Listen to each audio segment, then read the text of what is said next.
Hi friend, today I'm going to reveal the 3 essential steps that you can take to lower your cholesterol through diet and lifestyle. Your cholesterol is really important because high cholesterol is extremely dangerous actually. It increases our risk for heart disease, strokes and dementia, and these conditions are really quite serious. So cardiovascular disease, this encompasses coronary heart disease, heart failure and stroke. This kills 1 American every 37 seconds. Just let that detonate in your mind a moment. These are brothers, sisters, mothers, fathers, sons, daughters. 1 person in the US every 37 seconds is dying because of this. And heart disease alone is responsible for 64,000 deaths annually in the United Kingdom. In fact, coronary heart disease is the biggest killer worldwide. So lowering your cholesterol and decreasing your risk for heart disease could be one of the wisest things that you ever do. So look, not to be hyperbolic, but this video might be one that you want to take a note or 2 for because it could actually save your life. Let's dive right in.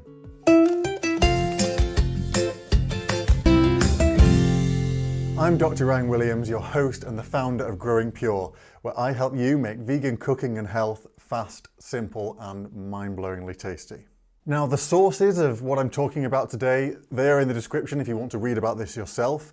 And I have to say that this is not medical advice. This is for educational purposes only. So please consult your own doctor or physician before making any changes for your health.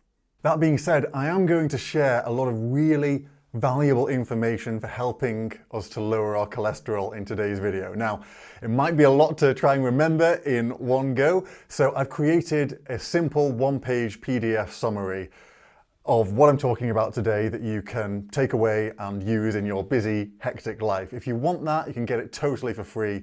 Click the link in the description below. It's all yours, friend. So I think we have to start by asking the question, why does cholesterol actually matter? Now, cholesterol is a waxy, sort of fatty substance that's produced by the liver, and it is essential for good health. The body uses it to make cells and hormones, but having too much is dangerous because it causes our blood vessels, our arteries to become narrowed. This process, it has a name, it's called atherosclerosis. And this is when plaques formed from cholesterol and some other substances form on the inner wall of our arteries and they restrict blood flow. This is a slow process, it takes years, but it does happen. So over time, once the plaque gets big enough, it can rupture. And this can form a blood clot in our artery and this prevents blood flow. This is a heart attack, or if it happens in the brain, it's a stroke.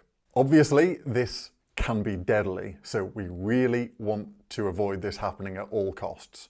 And look, it's important to note that atherosclerosis doesn't tend to have noticeable symptoms. Often the first time people realize they've got a problem is when they have a heart attack. And friend, it's also critical to say that heart disease or atherosclerosis isn't just something that happens as we get older.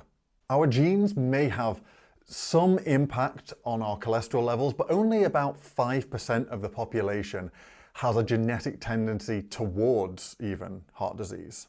In contrast, many studies show us a clear relationship between our lifestyle choices and heart health. This is actually great news. It means that you have control over this right now, and you can dramatically reduce your risk. And look, it's never too late. Why? Because atherosclerosis happens over a long time. It happens over decades.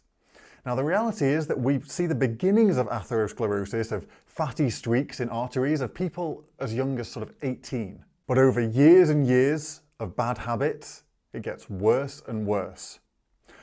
But there's a silver lining here, because this means because this condition takes a long time to develop, we've got a lot of time to address it. The reality is that many of us already have the beginnings of plaques forming in our arteries and don't even know about it. But because it takes such a long time to develop, we also have the opportunity to halt this and even to reverse it before it leads to a major event like a heart attack. So how do we do this? We lower our cholesterol. Now at this point we do have to ask the question, what sorts of cholesterol are there and what are our target levels that we should be aiming at to stay safe and healthy? Now I don't want to get bogged down in details here, but let's touch on this briefly because it is important to understand the different types of cholesterol. So there are two main types here. We've got low density lipoprotein or LDL cholesterol and high density lipoprotein or HDL cholesterol. LDL is our bad one that we want to keep really low, and HDL is the good one, that it's good if it's higher. Now ideally we'd like a low LDL and a high HDL, but when we lower our cholesterol through diet, as I'm going to teach you in this video, both fractions tend to fall. Now that's not necessarily a problem because the key thing is to have a low total and LDL cholesterol level, and that will allow us to avoid atherosclerosis. Now I should point out that it has become quite trendy in certain circles online to claim that cholesterol has nothing to do with heart disease risk. Friend, simply put, this is nonsense. Every major health authority that I'm aware of advocates for reducing our cholesterol as a primary means for preventing heart disease. And there is one, I think, particularly insightful scientific article here that really illustrates this. And this is by the former editor of the American Journal of Cardiology. William C. Roberts was his name.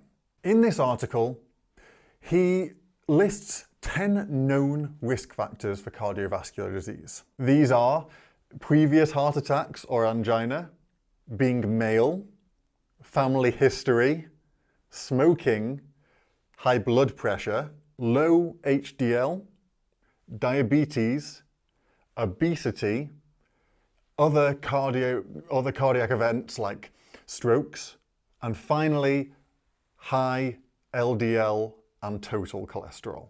Now this is the critical bit because he goes on to say, and I'm going to quote this, he says, "The only absolute, unequivocal, independent atherosclerotic risk factor is an elevated serum total or LDL cholesterol level."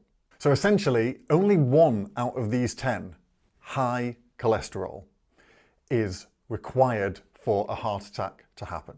The other 9 are also risks, but the key thing is high cholesterol. And it turns out that the higher our cholesterol is, the greater the risk of heart disease is. So with that said, what are the ideal targets in terms of numbers for our blood cholesterol that we should be aiming for? Now, blood cholesterol is measured in 2 different ways depending where you are in the world. If you're in the US, it's generally measured in milligrams per deciliter. If you're in much of the rest of the world, like Europe, it'll be measured in millimoles per litre. So let's start with our total cholesterol. What we're aiming for here is a level less than 150 milligrams per deciliter or 3.9 millimoles per litre. And there are numerous studies, in particular the Framingham Heart Study, that have shown that people with a total blood cholesterol level of less than 150 milligrams per deciliter tend to have a very low risk of heart disease or cardiovascular events. And this level should be achievable for nearly everyone through diet and lifestyle alone. And to really solidify this point, I'm going to go back to what William Roberts wrote in that article.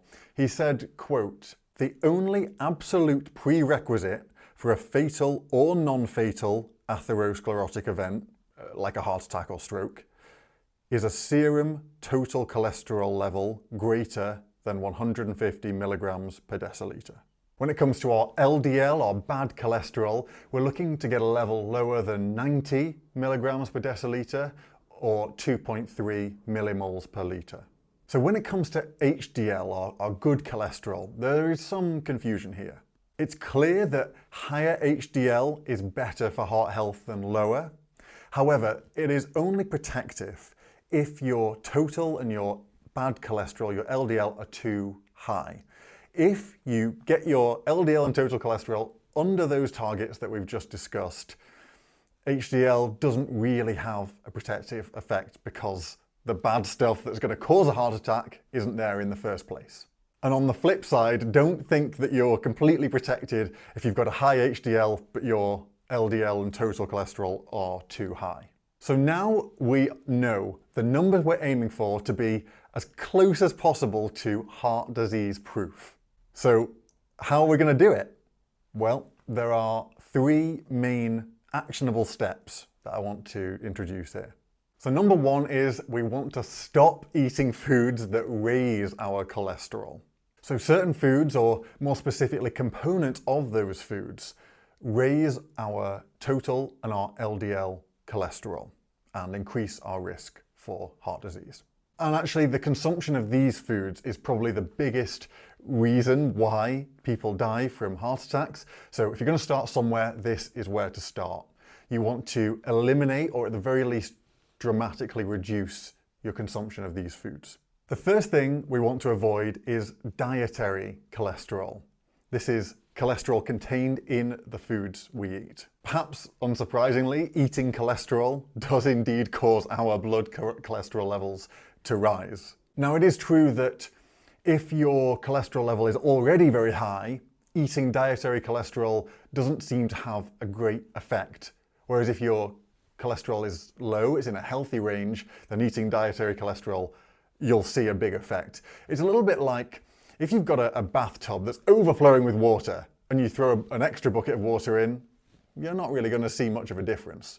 If you've got an empty bathtub and you throw a bucket of water in, it's very clear that there's now water in there. It's the same sort of way with dietary cholesterol. So in which foods can cholesterol be found? Well, it's exclusively in animal products. We're talking meats like chicken and beef, seafoods like shellfish, dairy products like yogurt, butter, cheese, milk, and of course eggs, which are especially loaded with cholesterol. The second food component that we want to try and avoid is saturated fat. Now, the major cause of high cholesterol very often is saturated fat. And this particular type of fat is damaging because it raises our LDL cholesterol, whereas other types of fat, like unsaturated, don't tend to. So we really want to be minimizing the amount of saturated fat we eat if we want to see our cholesterol levels starting to come down. So what foods are high in saturated fat? Well, once again, it's virtually all animal products. Meat, cheese, milk and eggs, and butter especially. But there are a few plant-based sources too. And there are two in particular, coconut oil and palm oil. These are loaded with saturated fat, and you're likely to find them in many processed foods. Now, coconuts themselves are not too bad because there's lots of fiber, lots of water in there. But you'll find many processed coconut-based products like vegan cheeses, vegan yogurt, some of them, cans of coconut milk or coconut cream. These are very, very high in saturated fat. Now, given what I've just said, you may think of using vegetable oils in your kitchen instead of butter or coconut oil for your cooking, for instance. And whilst this is certainly a big improvement, vegetable oils still tend to have about 10 to 15% of their calories coming from saturated fat. So they're still pretty high, actually, in saturated fat. And that's not ideal if lowering cholesterol is our goal. To be perfectly honest, your best bet is to minimize all oils, really. Now, the final major food component that causes high cholesterol is trans fats. Now, these are less common, but they can be highly damaging to our arteries, so it is important to mention them. Now, they're mainly found in hydrogenated vegetable oils. These are vegetable oils that have been processed so that they're solid at room temperature rather than liquid. And you like to find these in sort of processed, junky snack foods, and also in margarines. However, trans fats are also found to a lesser extent in animal products of all kinds and in some other kind of processed snack foods. So those are the three things that we really want to be avoiding to see our cholesterol coming down. Dietary cholesterol, saturated fat, trans fats. Now, you might be asking or thinking to yourself at this point, Come on, Ryan, do I really have to eliminate all of these foods? That seems impossible. What is left to eat? Look, friend, it's your decision. It's not for me to tell you what to do. But for me, I kind of think if I'm serious about keeping my cholesterol low and not dying of a heart attack, I'm going to eliminate or at least dramatically reduce my intake of these foods, especially the worst offenders, the meat, the dairy, the eggs, and the coconut oil especially. Now, if you do get your cholesterol levels under those targets, those thresholds that I mentioned earlier, sure, you can have a bit more leeway in what you eat. You don't have to be too particular about it because your cholesterol is already in a safe range. But if you're actively trying to lower your cholesterol, to me, it just doesn't make sense to make that job harder for yourself by continuing to eat these foods. You know, friend, you've taken the time out of your day to watch this video, out of all the other videos you could have watched, and that means a lot to me. So I'm not going to disrespect you and your time by giving you half-truths or sugarcoating things. Your health is far too important for that. So where other people may say something kind of wishy-washy, sitting on the fence, like try to cut down on these foods, I'm not going to say that to you. Why? Because trying to cut down could still lead to a heart attack or stroke. And you are far too precious for that. I couldn't live with my conscience for saying that to you. So instead, I'm going to say to you, eliminate or dramatically reduce your intake of these foods if you don't want to become a statistic. Now, is that harsh? Yes, it is. But is it the truth? Yes, it is the truth. Now, with that said, let's move on to the next step of our cholesterol lowering strategy, which is to eat more of good foods. Now, we do want to be eating certain foods that are known to lower our cholesterol. And if lowering cholesterol is our goal, we want to be including these foods on a regular basis. So the first thing is foods high in soluble fiber. Now, fiber is found exclusively in plant foods, and it is so beneficial for our health for so many different reasons. Most of us could benefit from eating more of it, but there is one particular type of fiber called soluble fiber. And this has been shown to be particularly beneficial for lowering our bad LDL cholesterol. Soluble fiber is found in a number of foods, but it's particularly high in three: oats, barley, and beans. All kinds of beans, black beans, kidney beans, black-eyed beans, pinto beans, anything like that. And you've seen this before. Think about when you make oatmeal, and you'll see it will kind of form a sticky gel kind of consistency. That's the soluble fiber. So load up on your oats, barley, and beans to get that cholesterol lowering benefit. Next up, we want to be getting plenty of nuts and seeds. So we're talking things like flax seeds, walnuts, almonds, pistachios. These foods, despite being high in fat actually, have been shown to lower our cholesterol levels. And it's thought that might be due to their plant sterols. This is a particular type of nutrient in these nuts and seeds that may help to prevent or slow absorption of cholesterol in our gut. So sprinkle a handful of these nuts and seeds over your meals to get this cholesterol lowering benefit. And there are a few other cholesterol lowering superfoods that we want to be loading up on, okay? Firstly, foods containing a particular nutrient called lycopene. Now, lycopene is bright red in color, so you'll see it very easily in the foods. The big one is tomatoes, so get those tomatoes in. Also, things like watermelon and red bell peppers. We also want to be trying to get soy products in, made from soybeans.